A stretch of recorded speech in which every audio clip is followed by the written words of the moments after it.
the video recording, and then I'll go live on Twitch here shortly. Confirm and go live. Okay, we're going live. That's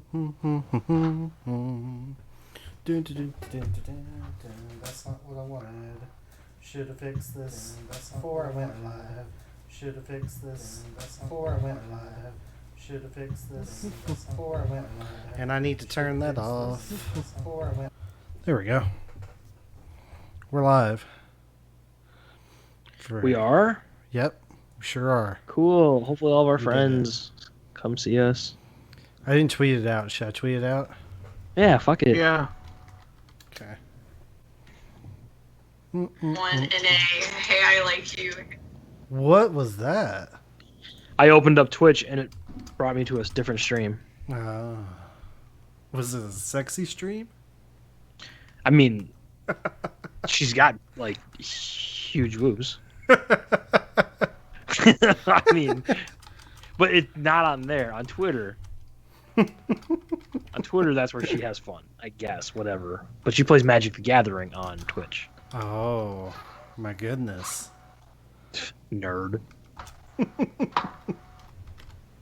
How did they drop to third? They didn't lose. Who? The Toledo Rockets. Oh, are you talking about Coach Doug's. I got you. They just rolled over Tennessee, but okay. Yeah, well, what are you going to do, right? Yeah. What are you going to do? I'm trying to find a good GIF. I just saw the video of this pool that's over the skyrise. Oh yeah. Oh, yeah. That's disgusting, right? Fuck all of that. I did. I joined. Guess what? The Echo's back. Well, you're just going to have to deal with it probably. That's not fun. Like I said, if we're not changing anything and all of a sudden an echo shows up, I can't fix it. Fix it. It's not like whatever I change is going to fix it. Jiggle the cords. It is a weird problem that just keeps popping up. Yeah. Yeah, I don't know. I don't know what to tell you. It's probably something to do with voice meter. I don't know. I don't know how to I fix do it. have voice meter on. Maybe if I turn it off. Well, guess not. Well, I wouldn't think so. yeah, because I just thought about that. I was like, it's everybody, so it can't be one person. I don't hear the echo. Oh, you don't hear it? No. No, I do not hear it. So it's probably something on my. I keep like half disappearing like I'm Marty McFly.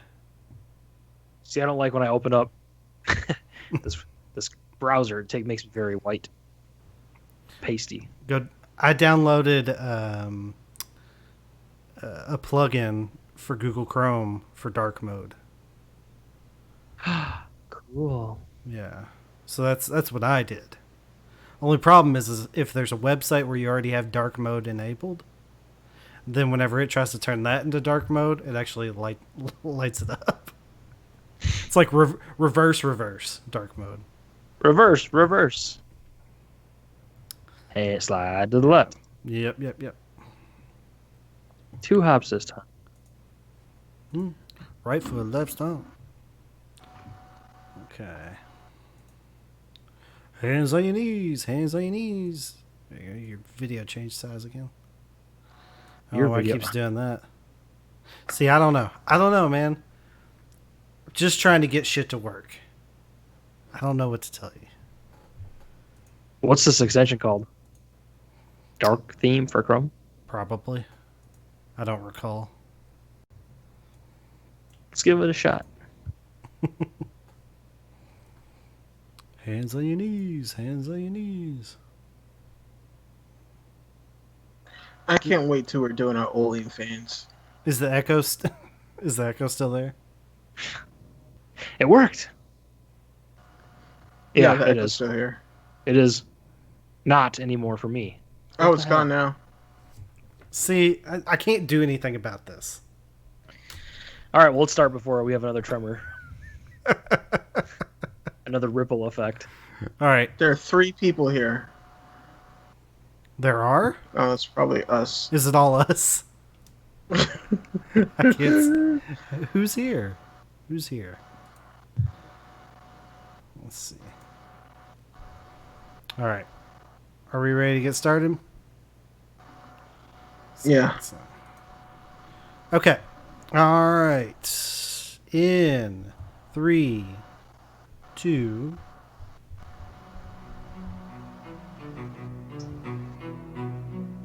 It's Rob and Brent and my Reggie dude, and don't forget it also features Dawson too. We gonna give you all the dope reviews, but first we'll hit on all the movie news. Cha-ching, cha-ching, box office due. In between the news and the reviews, there's not a lot that we don't do, so turn the volume up, cause we coming through. Put your headphones on and tie your shoes. Jackman and Grant, we got all the views. We're like Brando Wynn, Godfather 2. We're gonna make a podcast you can't refuse. This is the Cinema Chat Podcast, and we know a lot about movies.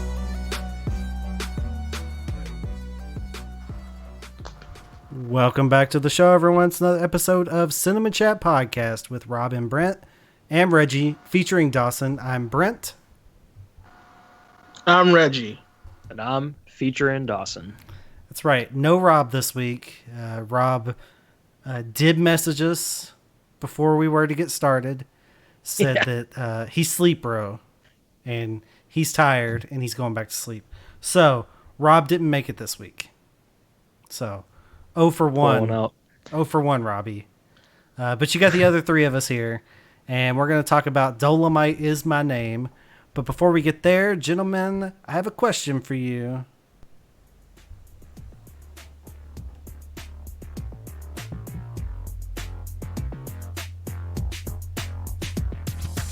What did we watch this week? Let us give you a peek. We'll get to the news real soon. First, listen to this little tune. Give us the attention we seek while we tell you what we watched this week.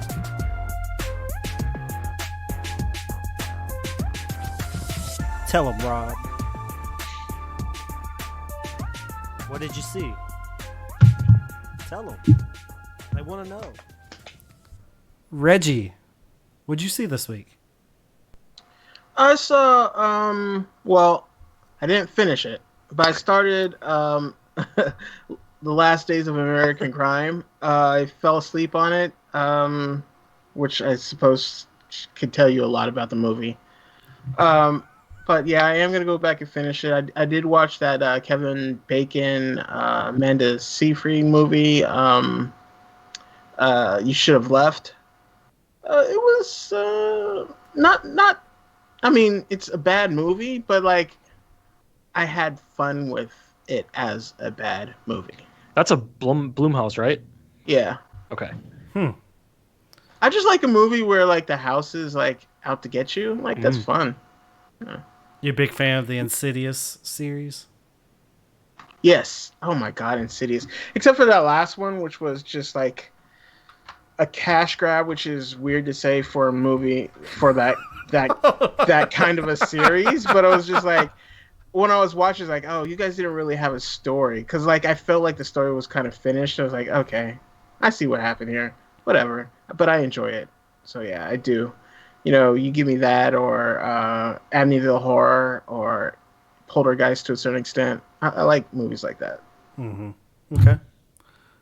Dawson, I hear you have a list, my friend. I had a doozy of a week. I had some free time this weekend, and I watched 6 movies.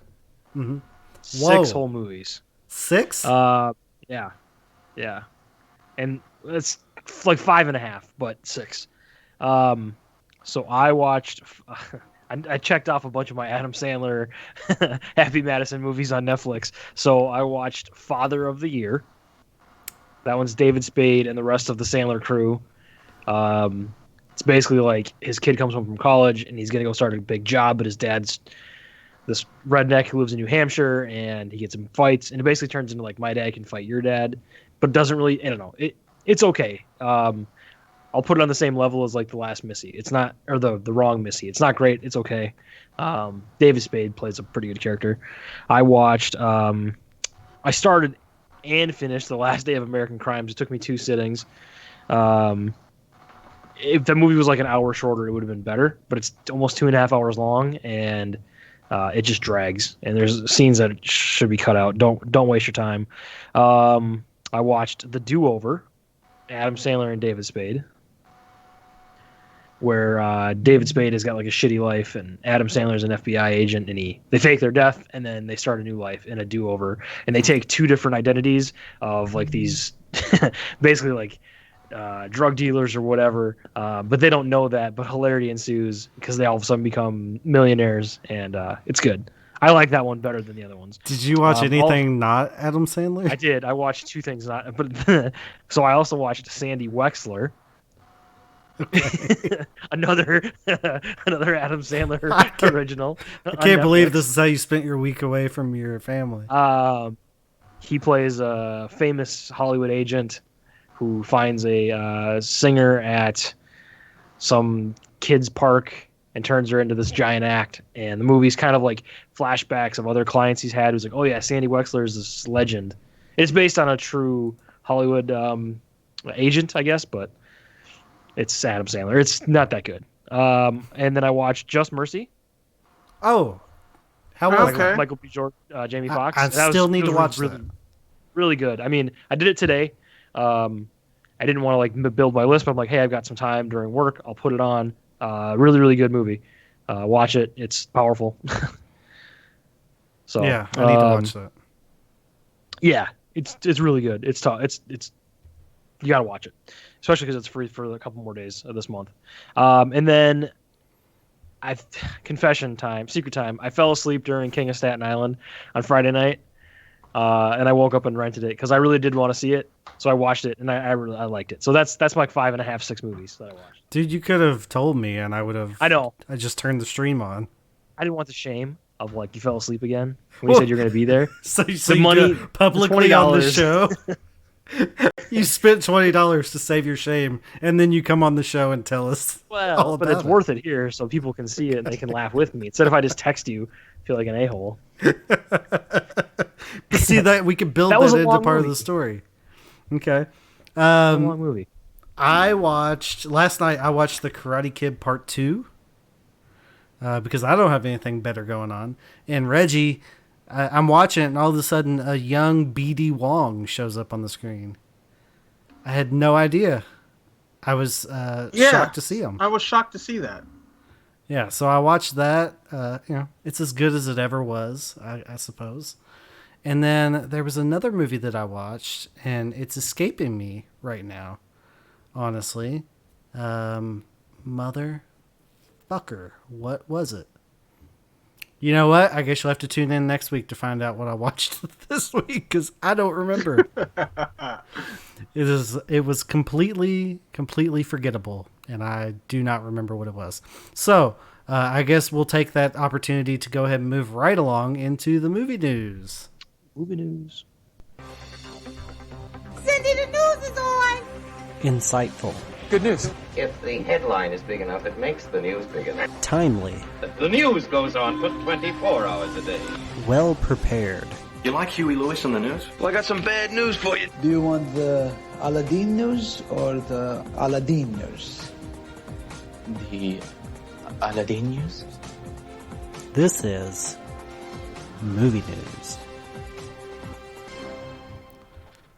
I got this virtual background, and I think what it is, I think I've got too much going on with my bookshelf behind me, and I just keep disappearing like Marty McFly every time I move anything. Your I many disappear. leather-bound books. So I hate to start movie news off on a bit of a somber note, but we lost a couple of people this week. Ian Holm, who played Bilbo Baggins, died at the age of 88. And Joel Schumacher died at the age of 80. So both in their 80s. Natural causes, I believe, for both of them. As we mentioned, Ian Holm, most of you would know him as Bilbo in the Lord of the Rings franchise, the older Bilbo, obviously. And then Joel Schumacher, one of Reggie's favorite directors, because he did Batman Forever and Batman and Robin. So high up on Reggie's list of esteemed classics. Man, anybody that could take Val Kilmer and turn him into a good Batman, that's some good direction. I mean, he was the shit, so turn him into a good anything. I'm just digging in at Reggie, like everything I can dig in. See, you're having problems too. Now your chair's showing up. I know. Well, what the hell? What you got going on? Can't see that I'm in my recliner. Whoa, he's Undertaker. Come back to us. Oh, I did watch that. So I watched all 5 episodes. We'll go back to what I watched this week of The Undertaker: The Last Ride, which is a documentary series that just came out on the WWE Network, like this month. So I watched all 5 of them, Dawson. It was not quite as good as The Last Dance, but for a wrestling fan, it's pretty good because we don't get to see The Undertaker out of character very often. And then there's other people like Bray Wyatt who are out of character, and you hear his real voice, and that will fuck you up.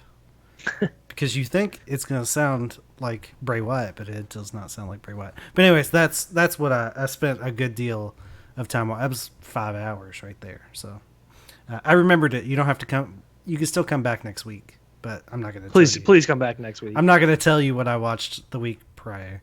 But yeah, Ian Holm and Joel Schumacher both died in their 80s, lived a nice, fruitful life, but it's a somber way to start off movie news. So we'll transition from Joel Schumacher dying, the director of Batman and Robin and Batman Forever, to the news that we might be getting Michael Keaton back in the Batsuit for the new Flash. What is it, Flashpoint movie that they're still apparently doing?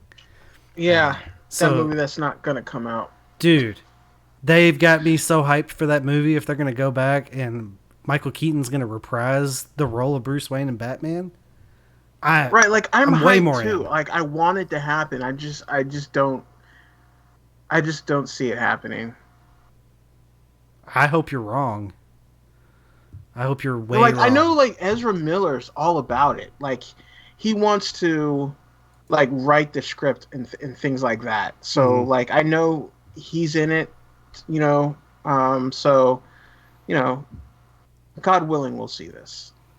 I sure hope so. But there's maybe not another piece of news they could have told me.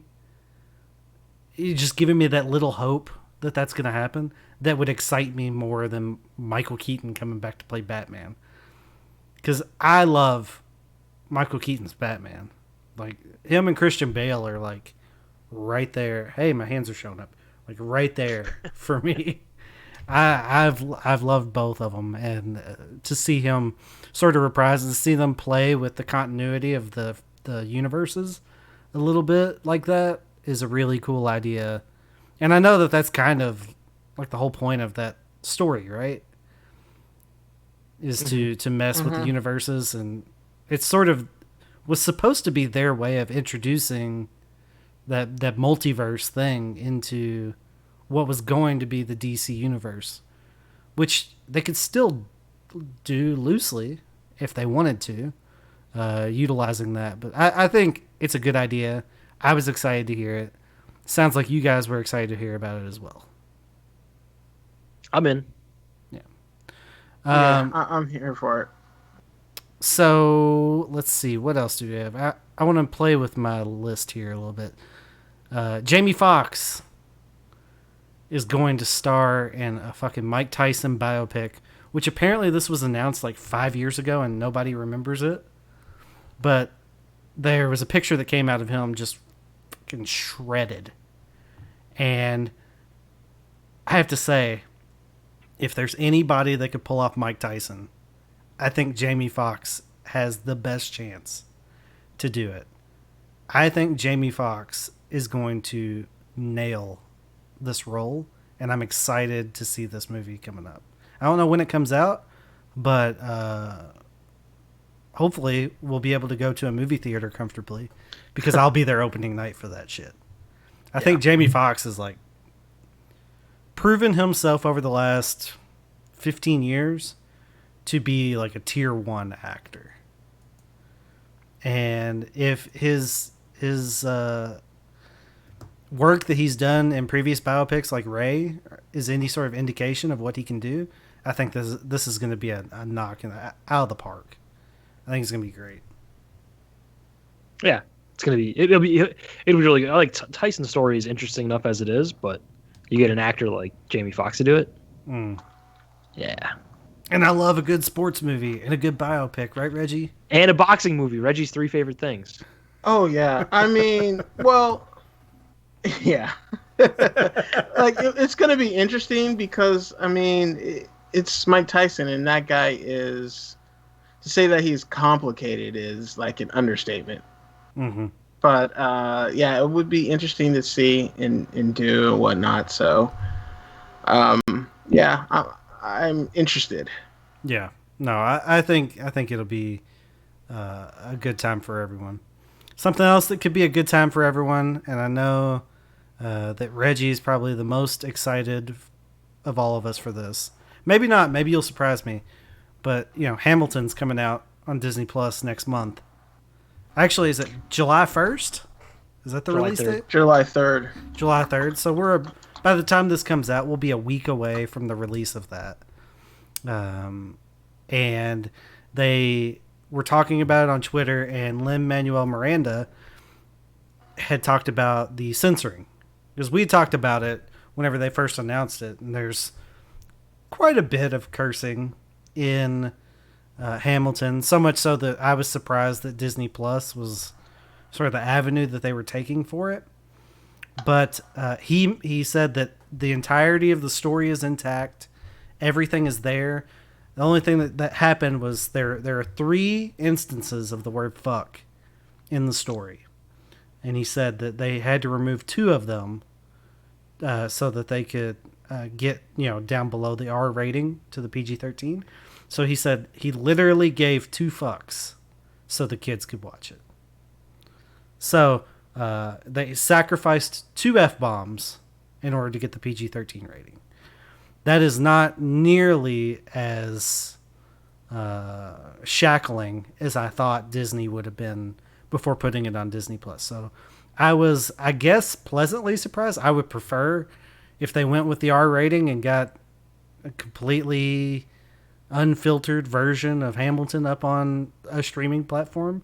But I guess this is the closest we can get to sort of a pure experience at a PG-13 level, right? He said too, like one of them is just like a record scratch over the word, and one is just like blanked out, and it's in the middle of a song, so you probably won't even notice unless you've seen it or whatever. Yeah. Reggie, I feel like you're the one that would have the strongest opinion on this. So, I mean, we're having a watch party. So yeah, I'm all about it. I cannot wait to see this. Who's we? It does who is we? Jonathan and I and some. We're having. Well, I don't think we're having anyone over. I think we're gonna do a streaming kind of a deal. Don't forget, Reggie, you can still pick this for your movie. We can review it. That's true. Ooh, yeah, That's I might true. do that. You could do that. I like the idea of that. I'm gonna need to watch it anyway because I've been interested in the Hamilton musical. I'm not a musical guy, but I've liked the songs that I've heard. I haven't heard them all, but I've enjoyed the ones that I've seen. And Molly's been wanting to go see it. So this is the closest I may get to seeing the play, but I want to watch it. I'll just say that.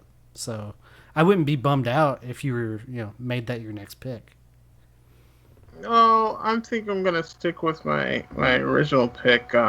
Black Dynamite. Black Dynamite. Of course, that depends on if we can find it streaming somewhere. Like, If we have to pay for it, depending on how much, I might just go with. You're gonna make me pay for Black Dynamite.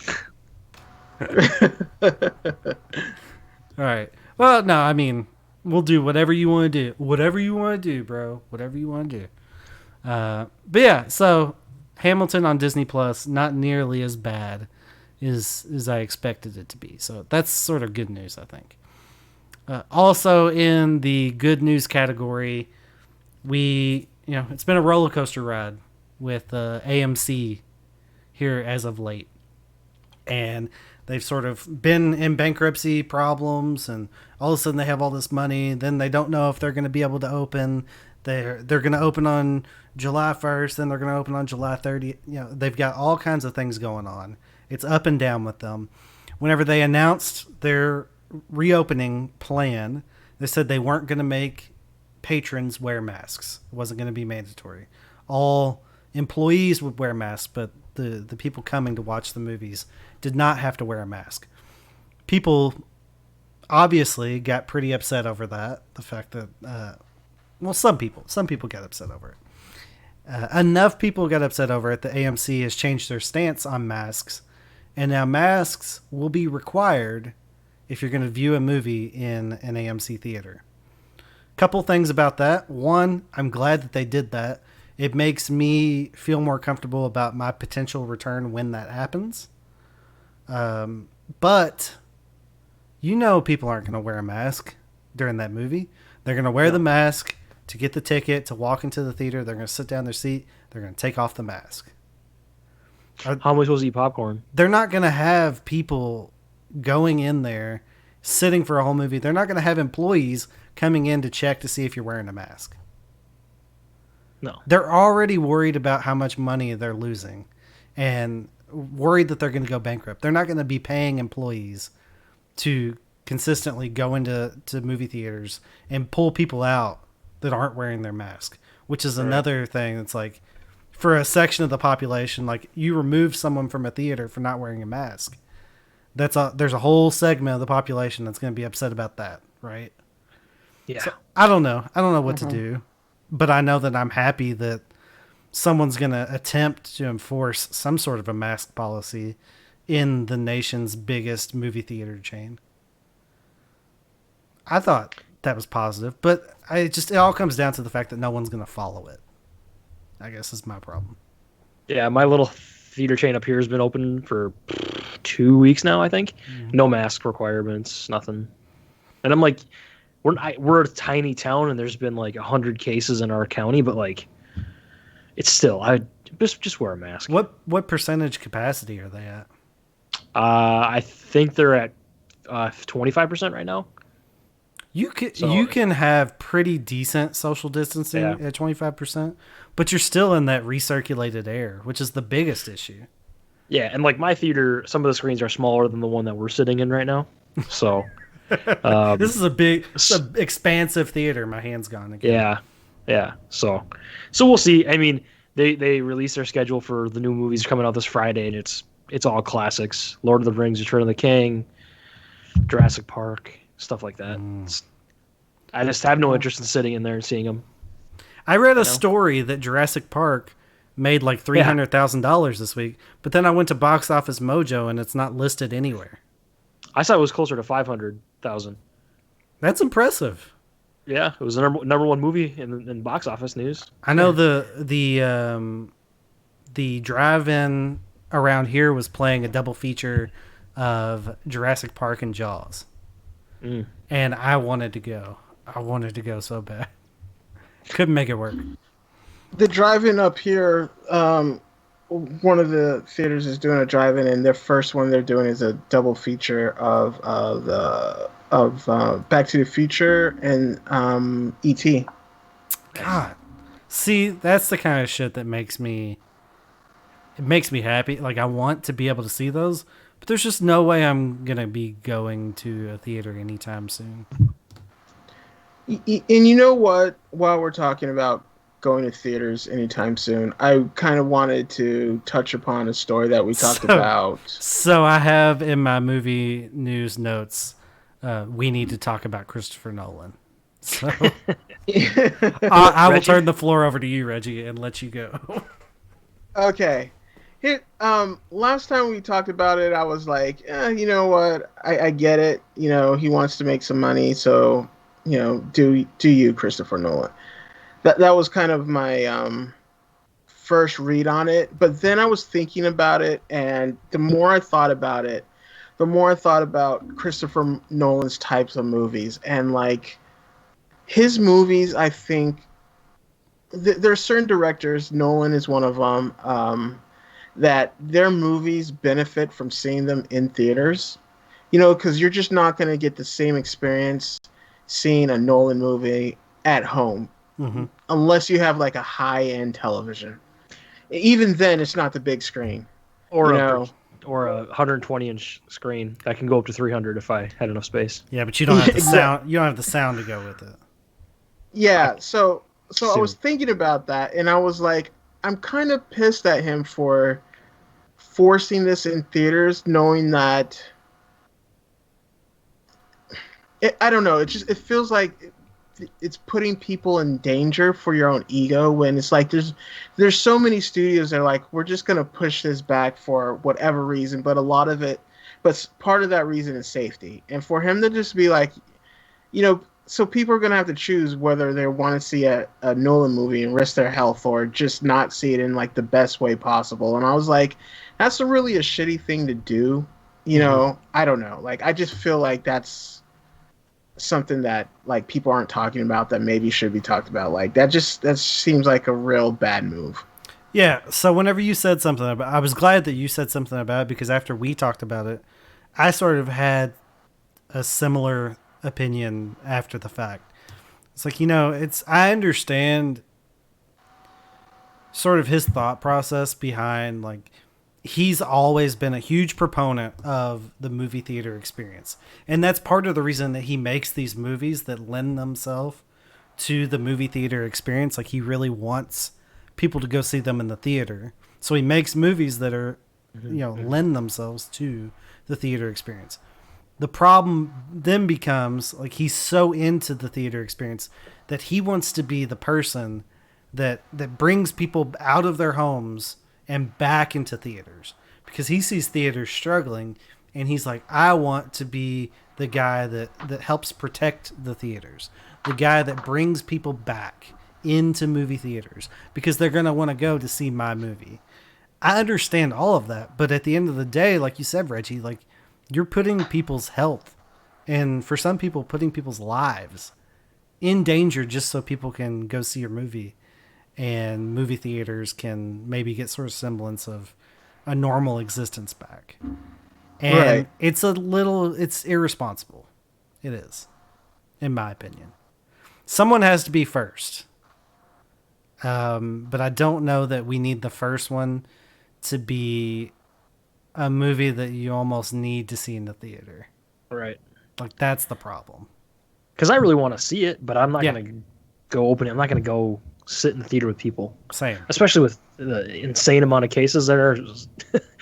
we're setting new record numbers right now. Like, no chance. No thanks. Yeah, it's tough. So, yeah, I'm glad that you brought that up, Reggie, because I sort of had a similar epiphany after the fact. And I was like, yeah, we really do need to sort of sit down and talk about that for just a second at least. So, anything else before we move out of them? Oh, Dawson, did you send me a news story? I did. It's huge.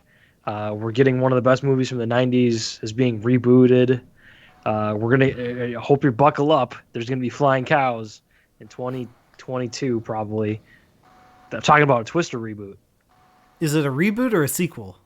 Well, they had plans for a sequel to come out like 10 years ago or 15 years ago, but it just never happened. And Bill Pullman's dead, so it's got to be a reboot. For a minute there, I forgot that Bill Pullman died. And I was that close to saying, you mean they're not going to get Bill Pullman back? Which would have been a really bad look if I had said that. Ooh, yeah. Oops. It was like the video I sent you earlier this week that you didn't say anything about. the lady was going off on Jimmy Kimmel taking time off Yeah. he's like, oh, he stepped away from the show, and then they're like, his son has terminal cancer, right? Like, he's really bad. Like, you can apologize now. And Yeah. That's same awkward. thing. Similar. It's awkward. Things. But I didn't say it. Instead, But we talked about Instead, it. I just told everyone that I almost said it, which is not as bad, because you saved me as my friend. You saved me. You saved my life there. Thank you. Well, we don't have box office because of all the reasons that we just mentioned. So, is it time to get to our feature presentation? Yep. Yeah, let's hop into it.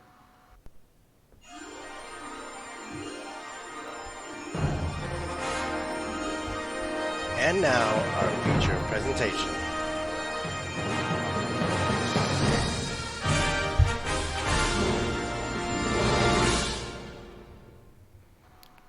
Dolemite is My Name from 2019. It's a Netflix movie. It was directed by Craig Brewer, written by Scott Alexander and Larry Karaszewski. Starring, get ready for this, there's a lot of people. Eddie Murphy, Keegan-Michael Key, Mike Epps, Craig Robinson, Snoop Dogg, T.I., Wesley Snipes, Chris Rock. There's people that I didn't mention, but there's people that pop up, and I can't remember everyone. It's a long list of people on IMDb. The cast is long and strong and down to get the friction on. So, yeah, a lot of people. It is almost an all-black cast, Reggie. Save for a few exceptions. Bob Odenkirk pops up in here. There's a couple of people that pop up in the movie that they make, the Dolemite movie. Whoa, shit. I watched Dolemite this week. Oh, yeah. The original Dolemite. Oh, the actual Dolemite. Which was the first time I'd ever seen it. Have you guys seen the actual Dolemite movie? No. No. It is god awful. I don't know why I would be surprised after watching this and seeing like how they made it, but it is terrible. Some of the worst acting you will ever see in your life. You thought Bloodsport had bad acting in it, Dawson. Oh boy. Dolemite takes the fucking cake. But anyway, it's the story of Rudy Ray Moore and how he creates the character of Dolemite and how he goes on to make his successful comedic albums and then turns it into his movie Dolemite, and it follows the making of process of that. So this is Reggie's pick. Reggie tossed this movie in our direction. It's a movie that I had wanted to see since last year. It had been on my list, never got around to it. And I'm not going to bury the lead here. I'm ashamed and bummed out that it took me this long to get to this movie, because it's fucking fantastic. I loved it. Loved every second of it. Reggie, what sort of brought this to the forefront as your pick this week? Just because like I really loved the movie. Last year it was one of my favorite movies of the year. I think you had it at the top of your list. Yeah, and it's just like I wanted everybody to kind of experience it. And I was just like watching it and watching the chat. I was so happy that everybody loved it. You know, generally everybody kind of was for it, and I was so happy with that. Mm-hmm. But yeah, so like I said, it was such a fun movie when I first watched it, and I was like, I know not a lot of people have seen this, so you know, I wanted to just bring it to everyone's attention. Yeah, we had about, I would say, a dozen people or so in Discord watching it, and I'd say it was about half and half of the people that had and hadn't seen it. And it was pretty universal, the love that it got across the board, which is not typically the case with these watch parties.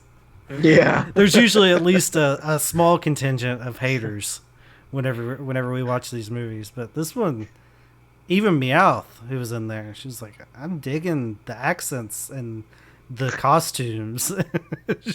I like the costumes, man. I like the costumes. Yeah, I like mean, the costumes, when man. it first came. Like when the movie first came out, I heard everybody, giving it a lot of praise, and then I sat down and watched it. It was like, it is as like the hype is real kind of a thing, because like there's so many people who are like, where's Eddie Murphy been this whole time, that people forgot how good he was. And then I watched it and I was like, yeah, I did miss Eddie. Not only that, but like Wesley Snipes. Dude, Wesley Snipes is the best thing about the movie. Yeah, it's a smaller role. Steals the show. But he is fucking great. Like, as soon as he shows up on screen, I was like, oh yeah, this is what it's like when Wesley Snipes actually wants to be in a movie. Yeah, you said that in the chat, yeah. It's so fun whenever he actually wants to do the work that he's doing. And he's not just there to get a paycheck. He was fantastic. He's great. And he's got that fucking coke nail on his pinky. Oh, man. It's such a fun movie. I loved it. But one of the things that I noticed, Reggie, a lot of titties in this movie. And then I went and watched Dolemite, and it came by it honestly, because there's even more in Dolemite than there was in this. It's one of the three important things, isn't it? Titties, kung fu, and funny. I do love that those are the three things. Like they go to this theater and they watch this Jack Lemmon movie, and none of them are laughing. Everyone else is just dying. And they're just so confused as to how that movie can be the number one movie, because it doesn't have any of those three things in it.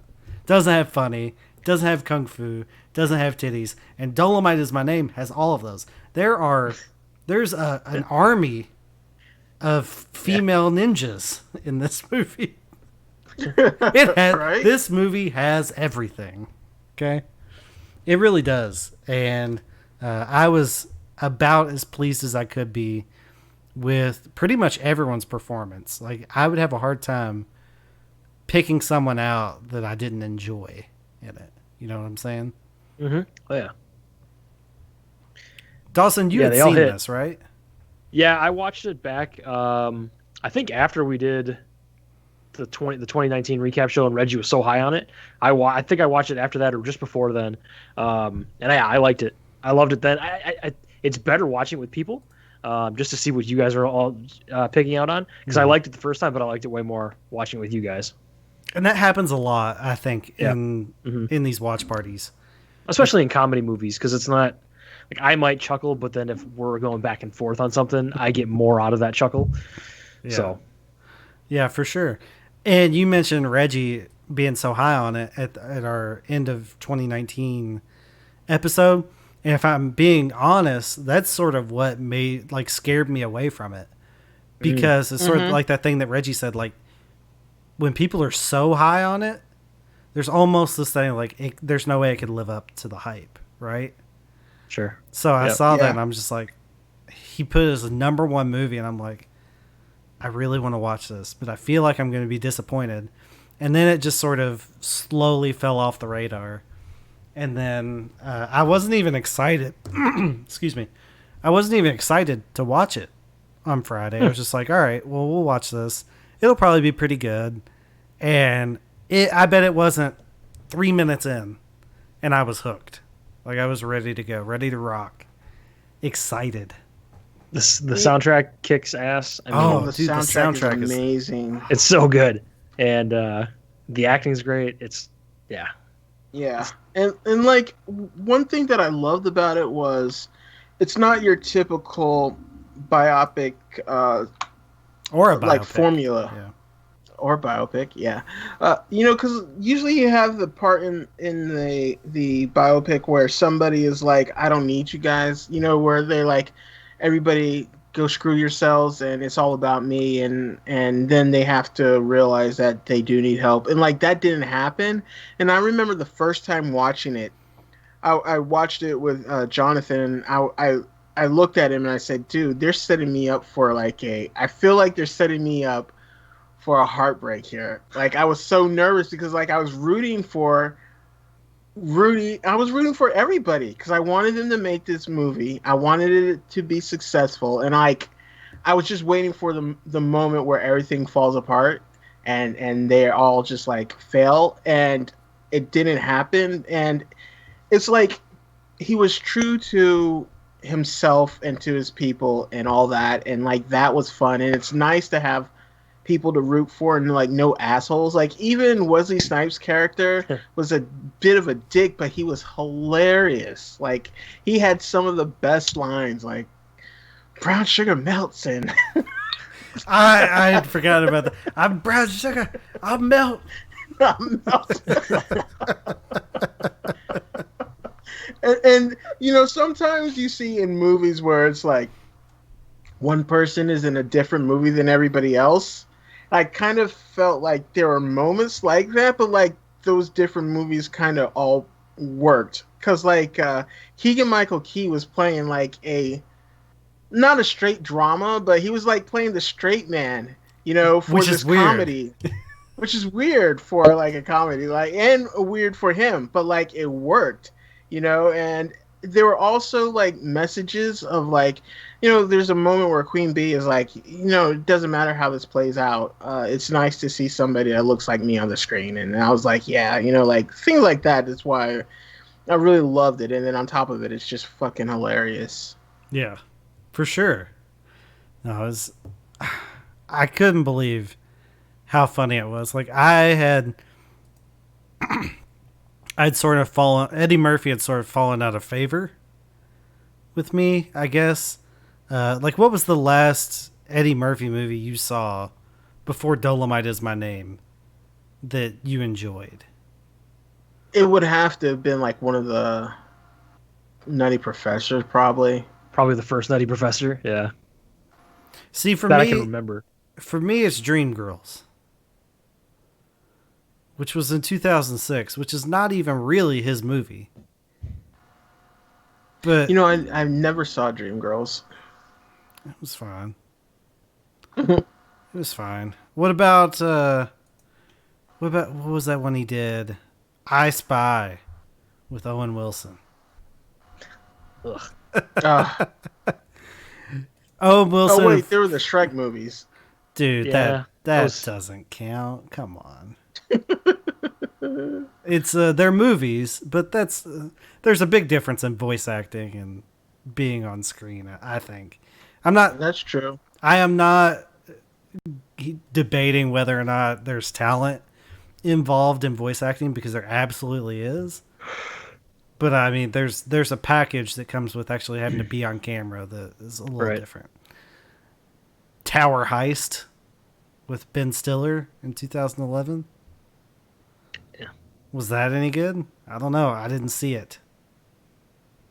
Because that was during I didn't see it either. That was during my fuck Eddie Murphy stage. and guess what? My fuck Eddie Murphy stage is now over. And I'm excited about it because we have Coming to America 2 and Triplets and Beverly Hills Cop 4. Like, he's just going for all the nostalgia now, right? He's back. Did you guys know? I'll say this. You guys know he was doing Triplets with Danny DeVito and Arnold Schwarzenegger? Yeah. Yes. Yeah, I did. I heard that, but I thought it was a joke, but apparently it's not. This is not a joke, apparently. He's just pulling out all the old shit. Before this movie, I was not excited about Coming to America 2, but now I'm kind of like, I'm all on board. Yeah, man. For real. I'm excited about it. Because I had kind of forgotten that he could be good. Mm-hmm. He was just sort of had become someone that I was like, yeah, I mean, he was good once upon a time, but I don't really see it.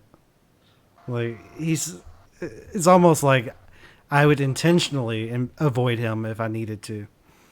But yeah, so I'm back on the Eddie Murphy train. And I would be back on the Wesley Snipes train if he has a bit of a career resurgence. You think there's a resurgence on the horizon for Snipes?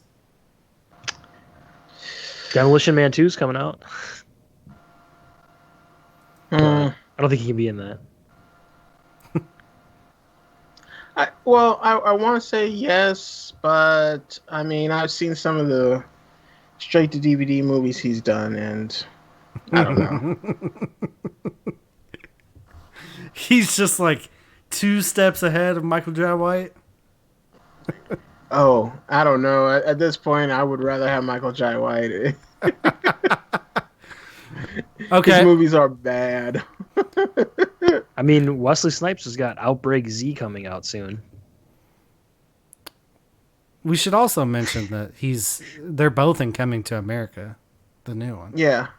So, seeing them sort of work off of each other again in different roles, but the same chemistry obviously could be there. That's a bit exciting. But back to Dolemite is my name. I don't want to get too far off track. You mentioned Keegan-Michael Key playing the straight man. I thought that was an interesting choice because whenever I look at the cast, out of everyone in the cast, he's the one that I think is the funniest, right? Oh, you're massive, Dawson. I gotta shrink your video down. Hold on. It's my browser. I opened it up to look at something. Is it better now? I don't know. I'm fixing it as we speak. I just opened my browser and it moved stuff around on my screen. So now I gotta figure out. There I we look go. like a drawing. We got it. We interrupt the show for producing on the fly. See, we're just learning how to do this. Damn it, you got small again. What? All right, I'm leaving it. There we go. What are you doing? I'm just. This is Oh how my you God. draw me in every one of the pictures. Oh yeah. Now I'm getting small. Why is it doing this? And that's how you derail the show. Yeah, I know. That's the only problem with. Rob wasn't even here this week. That's the only problem with introducing a new element is now I have all this other stuff that I have to worry about while we're doing it in order to make it look, not like a shit show, I guess. But out of all the people in the cast, I think Keegan-Michael Key is the person that I think is the funniest, like in my opinion. So to have him be the straight man, I thought was interesting, but he was really good at it. I mean, he wasn't like the complete straight man, but he's about as straight as you can make him in this, I think. So I thought that was an interesting choice. And then Craig Robinson bringing the thunder with the music. Man. Oh, man. We talked about the soundtrack, but that Dolemite song that he did that played during the credits. Dolemite. Man, that's a fucking jam. That is a jam. You know what else is a jam? Hold on one second. I'll tell you what's a jam.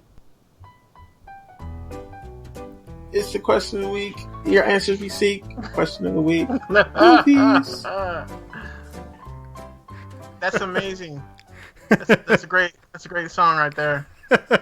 For anyone that doesn't remember, that was Reggie that just said that in a show, and I was like, I'm putting music behind that because that is too good not to use. And then we didn't use it. I don't think I ever. Maybe I did. I don't remember. I don't think I ever used it. But yeah, Craig Robinson making some sweet jams. You got Snoop Dogg shows up for a couple of scenes, and maybe the best performance I've ever seen Snoop Dogg give. Maybe because he didn't have too much to do. Right? They gave him just enough to do it, and then T.I., he was in there. Chris Rock shows up for a minute. Man, this cast is sick. Chris Rock was amazing in this too. He's great. Like, I wanted more of that character. Oh, also, we mentioned it being like shit. I swear to God, almost an all-black cast. There were some characters that were brought in to help them make the movie. These film students who were all white. And then they had, you were mentioning the lines that, shit. I just blanked out. Wesley Snipes has. If I have to keep resizing these things, I'm not touching anything. I don't know what's going on. But My anyways, hands. Wesley Snipes talks about how those white people don't know how to shoot black people on film. And it brought up an interesting thing to me. How do you have to light differently based Is that off a of real the skin? thing? Is that yes. what you're asking? Yeah, basically. It is a thing. I mean, yes. I know it's a thing because I've seen the memes of like the interracial couples where it's either like one is completely blown out and the other one's like really dark, or you get the black person in the right light and then the white person's blown up. So I've seen it in practice. I just didn't know if, like, for a movie's sake, do they have to work around that whenever they have diverse cast? Yeah. It's a real thing. Like, you can even see it today, and it's like it's a big problem in Hollywood that people talk about how photographers and photography people don't know how to cast, how to shoot black people because, because they haven't had to learn how to do that. Unfortunately, since black people aren't given the roles and all that and stuff like that. But yeah, like because like you can even see it in like when I take a selfie. Like I joke that I absorb light, and it's true because like the camera's not made to shoot somebody that's my complexion. Like if I'm in a picture, if I'm not standing underneath the light, there's a chance that all you're gonna see is darkness. And photography and like they have to learn how to shoot that, and that's what Wesley Snipes was saying. It was like it's not a racist thing. It's just a statement of fact that you have to know how to shoot people, and people just don't know how to do that. They haven't learned it. Okay, well, let me go back to the like whenever you have several different races in your shot at the same time. That's got to make it that much more difficult to get the shot right, get the lighting right and everything. Or am I off base with that?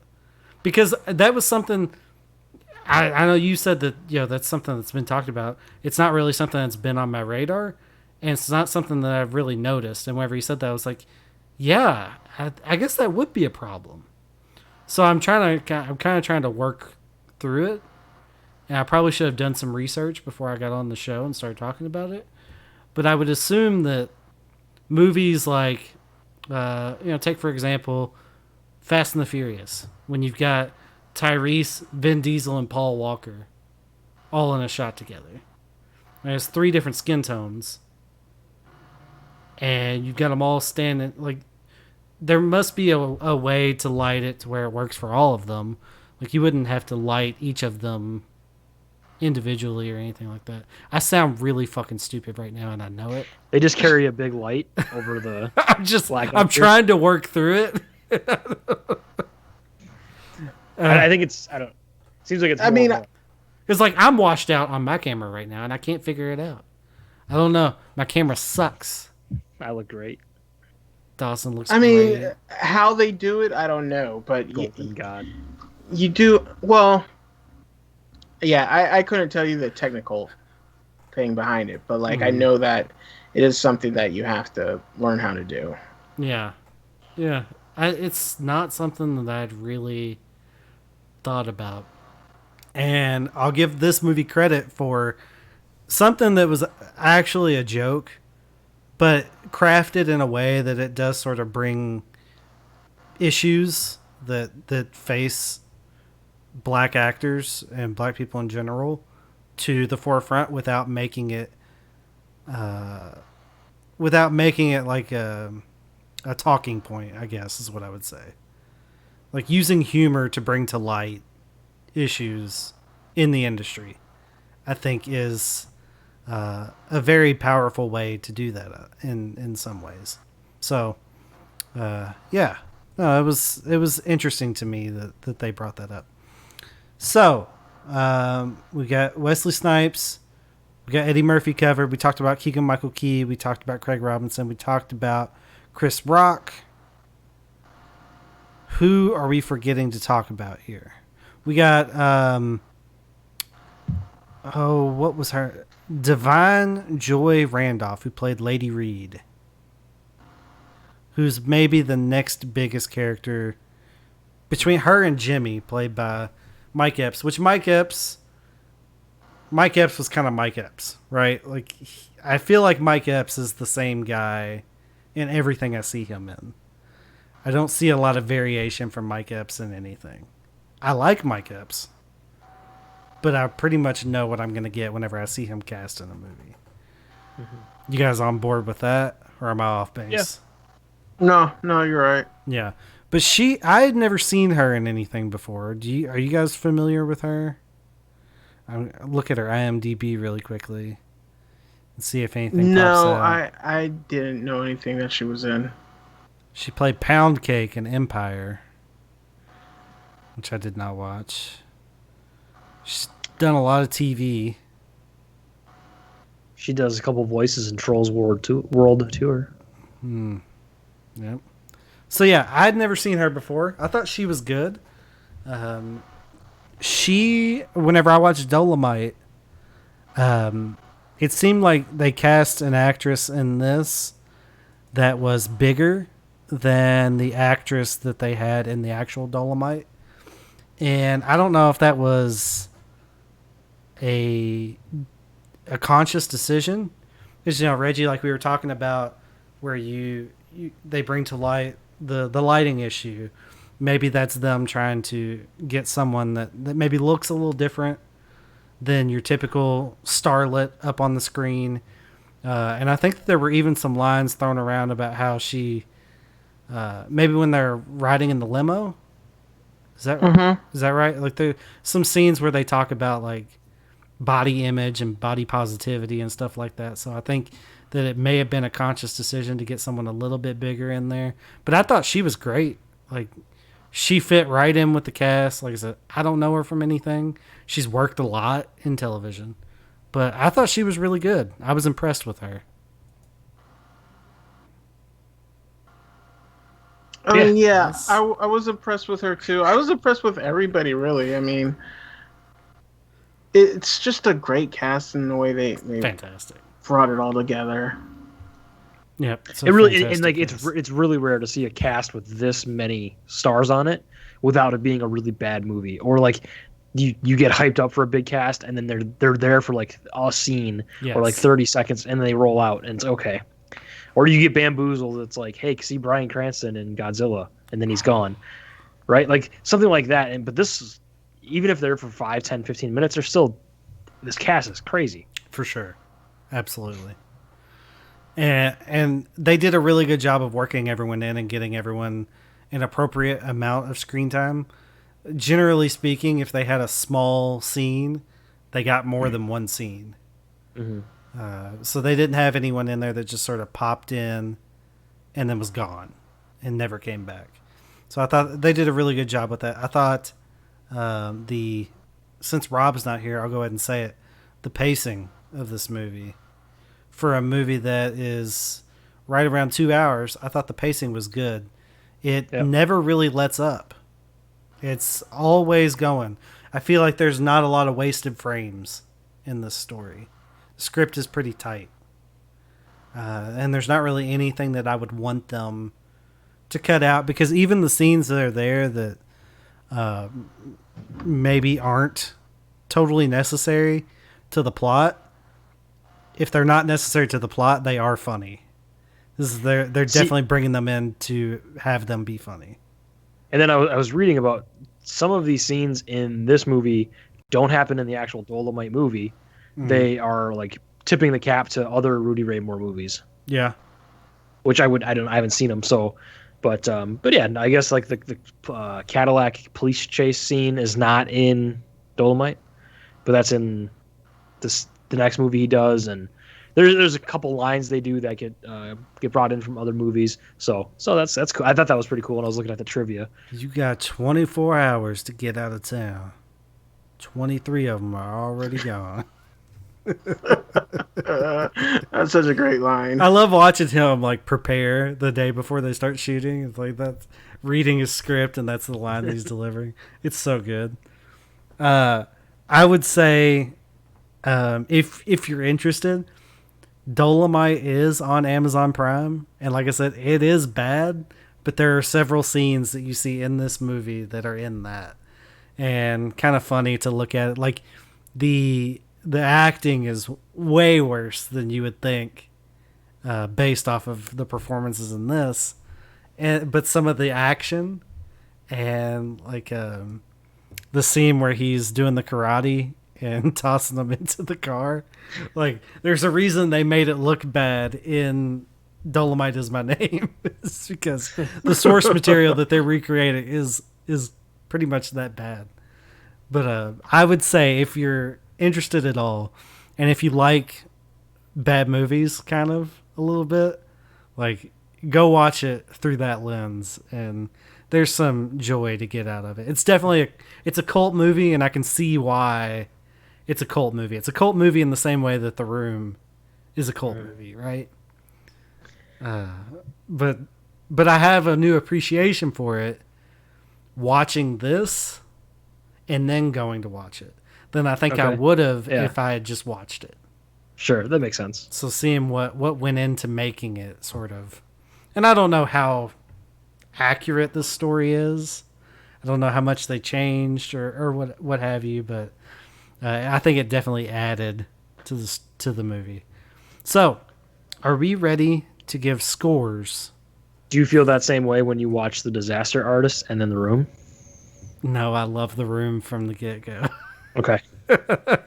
Very similar style, right? Like that. Yeah. Making of a movie. I actually want to go back and watch The Disaster Artist again because I don't remember a lot of it for some reason. So I feel like I need to watch that again, but I wish you had been a part of the show whenever we did the movie theater experience of The Room in Louisville. Whenever we had everybody come in, had 8-10 people go see The Room in the theater. That was fun. So next time. Yeah, next time. Are we ready to give our scores? Are we good to go on that? Yeah, I think I'm good. Yeah. All right. Dawson, you want to go first? Yeah, I mean, this was great. I'm glad we watched it again. I had a fun time watching with you guys. It's a great movie. You guys, we've said it enough. The cast is phenomenal. Acting's great. Comedy's there. This movie's great. Everyone should see it. It's a 9. Ooh, yeah. I like it. And you know why I like it? Because you also gave it a 9? It's exactly what I'm going to give it to. I am ashamed that it took me so long to get to this movie. It was on the radar. I got scared away because everyone loved it so much, and I didn't think it could live up to the hype. So I'm glad that Reggie decided to force me into watching it because it's fucking fantastic. It's a great movie, and I don't think they could have pulled any more out of that cast than what they did. There's a lot to love about it. You know what? Do I give it a 9.5? Because I have a hard time. I know Reggie's going to give it. So. I have a hard time saying like what I would change about it. I'm not going to give it a 10, but I don't know. I don't know what to do. You know what? When you don't know what to do, err on the side of going higher, right? 9.5. Ooh. 9.5. Reggie? Baller. Yeah, I love this movie. Like I said, it was my number one movie of last year, and I think one of my favorite movies of the decade. So it shouldn't be a surprise that like I was so happy that everybody else loved it. It just is a funny ass movie, and no matter how many times I see it, I always laugh my ass off, and it's just a great story. So I will give it a 10 out of 10. Hey-o. 10 out of 10. That's a 10. A motherfucking 10. Mm-hmm. Motherfucking 10. I mean, it's so good. Like, it made me miss Eddie Murphy, and then, of course, Wesley Snipes. It's amazing. It's done a lot for career resurgences. We'll say that. Yeah. All right. Well, that's going to do it for this week. Join us next week whenever we talk about the 1999 movie Go, which I'm pretty sure there's a lot of you that haven't seen it. I don't think it's actually available on any streaming platforms for free. I own it. We're going to watch it in a watch party Friday night, June 26th at 9:30 p.m. Eastern Time. If you're watching this live, please come join us. If you're listening to the recording or watching the video on YouTube, then the time has already passed. But I'll put it out on Twitter. And if you don't follow us on Twitter, I'm going to play this thing here in a second that tells you how you can follow us. And don't forget to support us on Patreon. Patreon.com/CinemaChatPodcast. Yes. And before we go, hello to the chat room. We have like a few people in here. Yeah. Another TV viewer, I guess. Commander Root. I don't want to burst your bubble. But I think at least another TTV viewer and Commander Root are bots. Oh, they're bots. Oh no. But I don't know about the other ones though. Is not a bot because I know Magnus said hello and Atten said hello too. So, hello to you guys. We have hot local mom. Yeah, what's up, hot local moms? Yeah. Storcina. Yeah. All right. I was excited when I saw there was that many. I'm like, whoa. I don't know any of those names from the community. So welcome. See, we're trying to branch out and pick up some new listeners. cinemachatpodcast.podbean.com and patreon.com/cinemachatpodcast. You get the show early, and you get the cutting room floor, which is a Patreon only show. So come join us, and then if you want to follow us on Twitter, take a listen to this.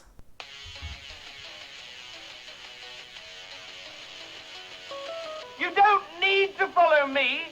You don't need to follow anybody. But you can follow us. I'm Brent, and I am X, not Malcolm. And he's Rob, and he's Rob 1. There's also Reggie, who is Hidden. We can't forget about Dawson at Andy! _. Dawson. Don't forget to follow the podcast at CinemaChatPod on Twitter. And check out our website, cinemachatpodcast.podbean.com. I'm following you now. I'm just going to follow you everywhere. I'm just going to follow you the rest of my life. Thanks, Peter. Now, if the rest of you would get off your ass and follow us, that would be great. Mail, motherfucker. Oh, and don't forget to send your emails to cinemachatpod@gmail.com. We'd love to hear from you. Please, send us something. Have a good week, everyone. Goodbye.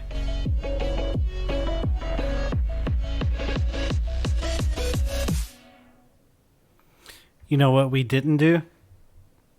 To fuck with Carlos Green. We were going to play 5 clips Ooh. from movies and have people guess them to get the download codes. So we forgot that. The reason I didn't do it is because I didn't pull the clips.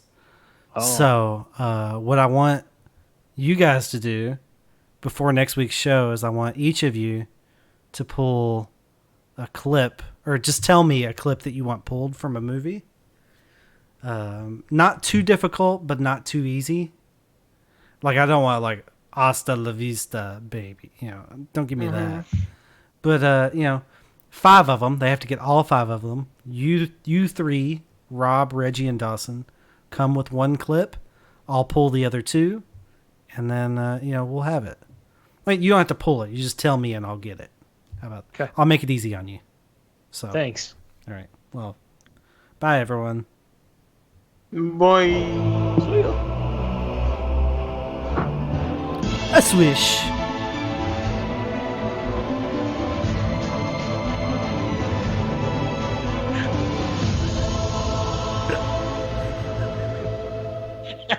You're still here? It's over. Go home.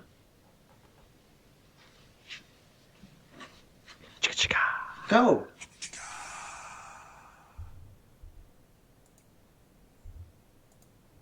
All right. That's for You the did video it. Patreon only right there. All right, Twitch. We'll see you later. Thanks for hanging out. Bye, everyone. See ya.